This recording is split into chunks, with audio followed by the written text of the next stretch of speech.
अब देखिए कि नोबेल पुरस्कार की शुरुआत किसने की। तो नोबेल पुरस्कार की शुरुआत अल्फ्रेड बर्नार्ड नोबेल के संपत्ति से की गई है और इसकी शुरुआत किसी और ने नहीं, इन्होंने ही अपनी संपत्ति इसके लिए दान कर दी। और ये जो संपत्ति दान की गई है इसके ब्याज से ही यह पुरस्कार मिला।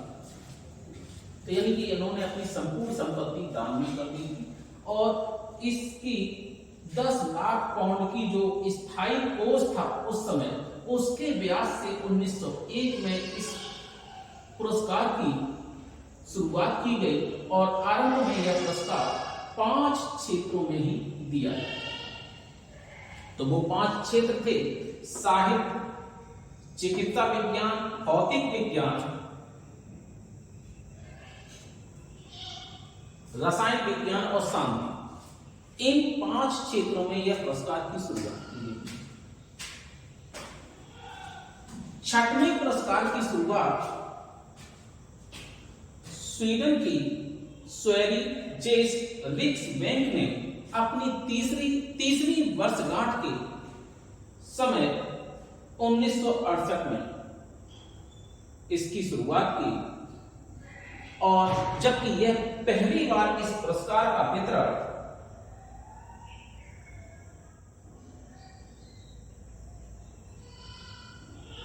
उन्नीस में किया गया। 1969 में इसका पहली बार वितरण किया गया और ये नियम बनाया गया कि एक विषय में एक बार में 3 लोगों से अधिक को यह इस पुरस्कार से पुरस्कृत नहीं किया जाएगा। आरंभ में यह पुरस्कार सभी को दिया जाता था, मरणोपरांत भी दिया जाता था, लेकिन 1974 से मरणोपरांत लोगों को यह पुरस्कार दिए जाने से पर रोक लगा। इस बीच में 2 लोग ऐसे भी थे जिन्हें यह पुरस्कार मरणोपरांत दिया जा चुका था। तो ऐसे कौन से लोग थे जिन्हें मरणोपरांत पुरस्कार दिया जा चुका है? तो वो एरिक, एक्सेल, कार्ल फेल्ट हैं। इन्हें 1931 में यह पुरस्कार दिया गया और डैग हैमरशोल्ड को 1961 में इस पुरस्कार से सम्मानित किया जा चुका है। अब देखिए कुछ नॉर्मल क्वेश्चन है पूछे जाते हैं कि सबसे ज्यादा उम्र में इस पुरस्कार को किसने प्राप्त किया था, सबसे कम उम्र में किसने पुरस्कार प्राप्त किया था, महिला की कौन थी जिसने सबसे कम उम्र में पाया था, कौन सा पुरुष था जिसने सबसे कम उम्र में इस पुरस्कार को प्राप्त किया था, और सबसे ज्यादा बार किस संस्था को या व्यक्ति को यह पुरस्कार मिला है, या किन लोगों को 2 या 2 से अधिक क्षेत्रों में पुरस्कार दिया गया है, या किन लोगों, कौन सा परिवार ऐसा है जिसको एक ही परिवार में सबसे ज्यादा पुरस्कार मिले हैं। तो ऐसे क्वेश्चन के संदर्भ में भी जान ले कि सबसे ज्यादा उम्र में जॉन बी गुडइनफ को यह पुरस्कार दिया गया था। उस समय इनकी उम्र 97 ईयर। तो 97 वर्ष की आयु में जॉन बी गुडइनफ को यह पुरस्कार मिला था और इस प्रकार से यह सर्वाधिक उम्र में नोबेल पुरस्कार पाने वाले व्यक्ति। अब आते हैं सबसे कम उम्र में किसे यह पुरस्कार दिया गया। तो सबसे कम उम्र में पूछा जाए तो मलाला यूसुफजई नामक लड़की को यह पुरस्कार दिया गया था जो पाकिस्तान की हैं। अब देखिए ये उस समय इनकी उम्र मात्र 17 वर्ष थी और महिलाओं में अगर पूछा जाए तो महिलाओं में भी इनका नाम ही आएगा, महिला मलाला यूसुफजई, जिसे सबसे कम उम्र में पुरस्कार दिया गया। यानी कि सबसे कम उम्र की नोबेल पुरस्कार विजेता मलाला यूसुफजई, सबसे कम उम्र की महिला नोबेल पुरस्कार विजेता भी मलाला यूसुफजई। सबसे कम उम्र के अगर पुरुष नोबेल पुरस्कार विजेता पूछे जाएं तो लॉरेंस ब्रैग है। इस समय इनकी उम्र 25 वर्ष थी। इन्होंने अपने पिता के साथ नोबेल पुरस्कार प्राप्त किया था। अब देखिए, सर्वाधिक बार एक संस्था है रेड क्रॉस, जिसको इस पुरस्कार से 3 बार सम्मानित किया जा चुका है। तो सर्वाधिक बार इस पुरस्कार से 3 बार सम्मानित इन्हें किया जा चुका है। तो अब ये भी आता है कि भाई आखिरकार ऐसे में कि रेड क्रॉस संस्था जो है, इसकी स्थापना कब हुई, किसने की? तो इसकी स्थापना 1863 में हेनरी ड्यूनेट ने, इसकी स्थापना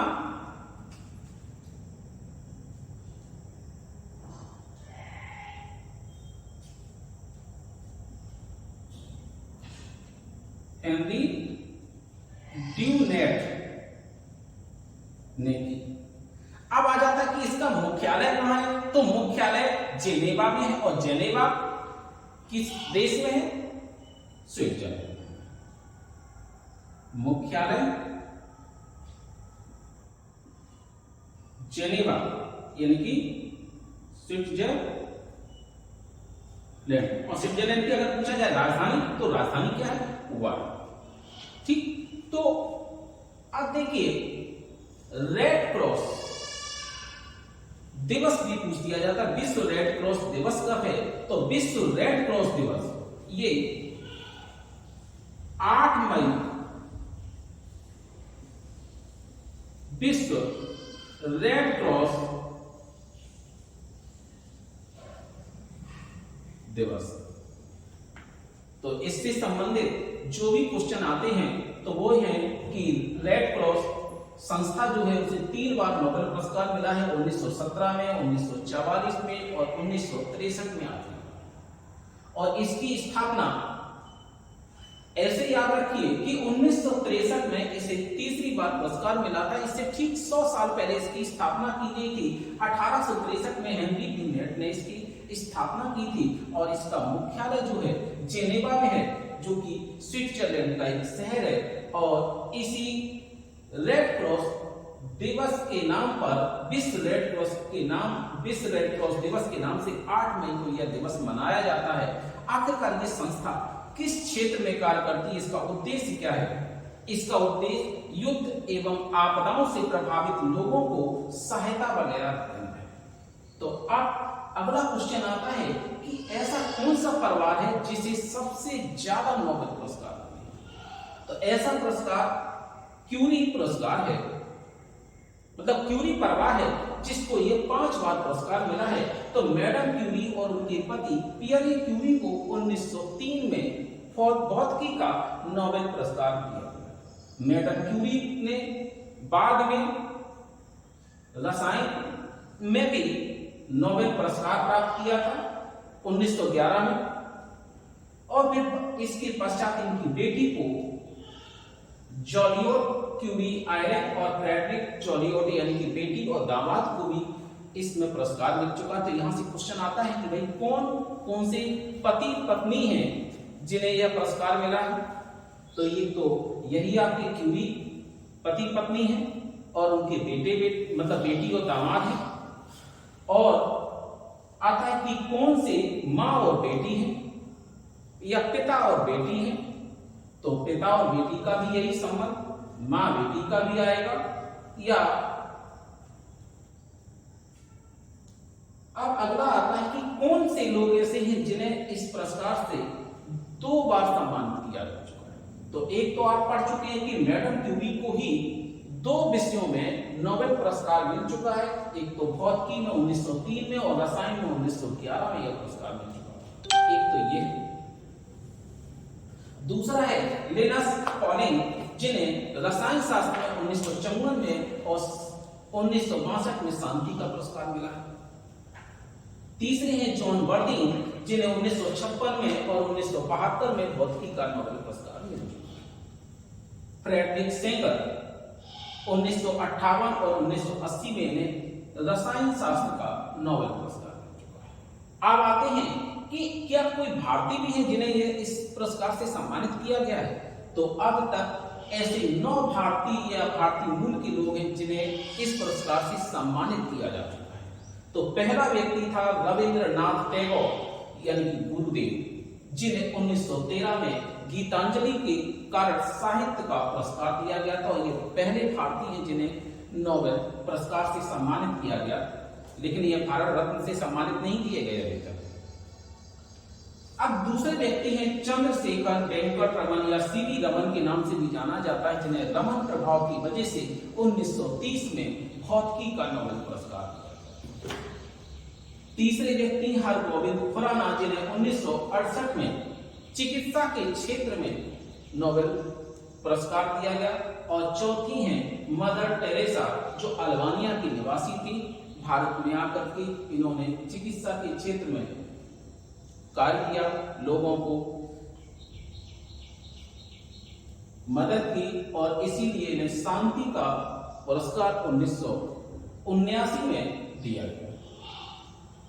पांचवें हैं सुब्रमण्यम चंद्रशेखर, जिन्हें 1983 में भौतिकी का नोबेल पुरस्कार मिला। और छठवें हैं अमर्त्य सेन, जिन्हें लोक कल्याणकारी अर्थव्यवस्था के क्षेत्र में कार्य करने की वजह से 1998 में अर्थशास्त्र का नोबेल पुरस्कार मिला। सातवें हैं वेंकट रमन रामकृष्णन, जिन्हें 2009 में रसायन शास्त्र का नोबेल पुरस्कार मिला। आठवें हैं कैलाश सत्यार्थी, जिन्हें 2014 में शांति का नोबेल पुरस्कार मिला। नौवें हैं अभिजीत बनर्जी, जिन्हें 2019 में अर्थशास्त्र का नोबेल पुरस्कार मिला। और एक और जान लें कि इन्हें इनकी पत्नी एस्थर डफलो के साथ यह पुरस्कार से सम्मानित किया गया। अब उनका नाम क्यों नहीं लिखा जाता कि जब ये हस्बैंड वाइफ है? उनका नाम इसलिए नहीं लिखा जाता है क्योंकि ये भारतीय मूल के अमेरिकी हैं, जबकि इनकी पत्नी एस्थर डफलो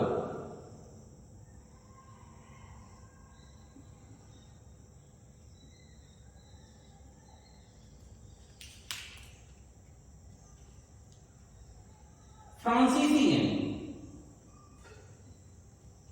और इन्हें 2019 में दोनों को एक साथ अर्थशास्त्र का नोबेल पुरस्कार मिला। तो अर्थशास्त्र में दो लोग हैं जिन्हें भारत में नोबेल पुरस्कार मिला, एक तो अभिजीत बनर्जी और अमर्त्य सेन। और शांति में पुरस्कार पाने वाले दो भारतीय हैं, एक तो मदर टेरेसा और कैलाश सत्यार्थी। भौतिकी के क्षेत्र में दो लोग हैं जिन्हें नोबेल पुरस्कार मिला, चंद्रशेखर वेंकट रमन और सुब्रमण्यम चंद्रशेखर। तो ये पुरस्कारों के संदर्भ में है। और एक बात और जान लें कि इनमें से 3 लोग ऐसे भी नोबेल पुरस्कार विजेता हैं जिन्हें भारत रत्न से भी सम्मानित किया जा चुका है। एक तो चंद्रशेखर वेंकट रमन, मदर टेरेसा और अमर्त्य सेन, ये 3 ऐसे नोबेल पुरस्कार प्राप्तकर्ता हैं जिन्हें भारत रत्न से भी सम्मानित किया जा चुका है। देखिए, आप लोगों को वीडियो अगर अच्छा लग रहा है तो जल्द से जल्द इसे लाइक, शेयर और सब्सक्राइब कर दें ताकि आप लोगों को तक टाइम तक पहुंचता रहे। धन्यवाद। देखिए, अब हमारी ये करंट की क्लास है और अब ये करंट की क्लास रेगुलर रहेगी। जीएस की क्लास भी चलती रहेगी और करंट की क्लास भी चलती रहेगी। तो आप लोग जल्द से जल्द चैनल को लाइक, शेयर और सब्सक्राइब कर दें जिससे कि आपकी करंट की क्लास छूटे ना। और यह क्लास आपके लिए हर एग्जाम में लाभकारी होगी, क्योंकि इसमें सिर्फ करंट ही नहीं पढ़ाया जाएगा, बल्कि करंट के साथ साथ जो करंट के जो जीके के क्वेश्चन आते हैं उसको भी यहीं पर शामिल किया जाएगा। तो आइए देखते हैं करंट के बारे में। जो अभी आपकी अक्टूबर नवंबर तक जो भी एग्जाम होगी उसमें आपका 2023 का नोबेल का चर्चा में रहेगा और उससे क्वेश्चन रहेंगे। और दिसंबर के बाद जो भी एग्जाम होंगे उसमें 2024 के आएंगे। तो तब तक के लिए आप ये देखिए जो भी एग्जाम है उनके लिए, या हो सकता है कि कुछ ऐसे भी एग्जाम होंगे जिसमें पिछली भी पूछ दिए जाते हैं, तो वो पुरस्कार इसलिए याद होने चाहिए कि कौन सा पुरस्कार कहां से आ रहा है, क्योंकि इस बार आपने देखा कि पुलिस वाली 2016 तक के क्वेश्चन पूछती है। अगर आप एक साल का भी क्वेश्चन अगर पिछला पूछ दिया गया तो आ जाएगा इसमें। इसलिए याद रखिए कि 1-2 साल पहले का भी करंट पूछ दिया जाता है, इसलिए इसको ध्यान में रखिए। 2023 का भी अच्छी तरह से पढ़ लीजिए और खास करके उन क्षेत्र में जरूर क्वेश्चन पढ़ लीजिएगा जहां पर किसी भी क्षेत्र में एक व्यक्ति को पुरस्कार से सम्मानित किया जाता है, जिसमें 3-4 लोगों को सम्मानित कर दिया जाता तो वहां पर पॉसिबिलिटी कम रहती है, क्योंकि कंफ्यूजन के चांसेस ज्यादा रहते हैं, इसलिए ऐसे क्वेश्चन नहीं पूछे जाते। लेकिन फिर भी वहां पर उस क्षेत्र से संबंधित क्वेश्चन। तो अब आते हैं, देखते हैं कि नोबेल प्राइज के संदर्भ में सबसे पहले तो ये जान लें कि जब नोबेल प्राइज की शुरुआत की थी तो नोबेल प्राइज की शुरुआत भारत में 5 क्षेत्र में की गई थी, लेकिन वर्तमान में 6 क्षेत्रों में दिया जाता है और सबसे बाद में अर्थशास्त्र में यह पुरस्कार दिया। तो इस बार जो है 6 क्षेत्र में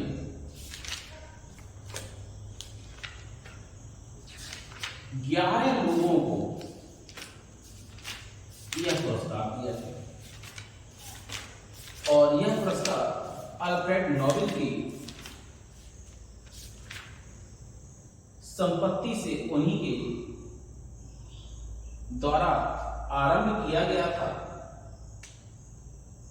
लेकिन बाद में स्विस बैंक के द्वारा अर्थशास्त्र का पुरस्कार शुरू किया गया। तो देखते हैं कि चिकित्सा के क्षेत्र में 2 लोगों को यह पुरस्कार दिया गया, कैटाले कार्को और डी बीच। और ये भी पूछ दिया जाता कि ये कहां के निवासी थे, तो ये दोनों लोग जो हैं यूएसए के निवासी हैं। दोनों किसके हैं? यूएसए यानी कि संयुक्त राज्य अमेरिका के ये निवासी। अब आते हैं कि इन्होंने किस क्षेत्र में कार्य किया है जिसकी वजह से यह पुरस्कार दिया गया। तो इन्होंने न्यूक्लियोसाइड संशोधन से संबंधित खोज के लिए कार्य किया, अर्थात इन्होंने इसकी वजह से कोविड-19 के खिलाफ जो प्रभावी आरएनए टीका के विकास हुआ था तो उसमें इसने सक्षम बनाया। तो चिकित्सा के क्षेत्र में यह पुरस्कार न्यूक्लियोसाइड के संशोधन से संबंधित खोज करने के लिए इन दोनों अमेरिकी चिकित्सकों को दिया गया है। अब आते हैं कि भौतिकी का नोबेल प्राइज 3 लोगों को दिया और ये तीनों लोग कहां के निवासी हैं? ये यूएसए के हैं और ये जर्मनी के हैं। पियरे एगोस्टिनी यूएसए के निवासी और फेरेंट क्रॉच जर्मनी के निवासी हैं, जबकि एनी हुइलियर स्वीडन की निवासी है।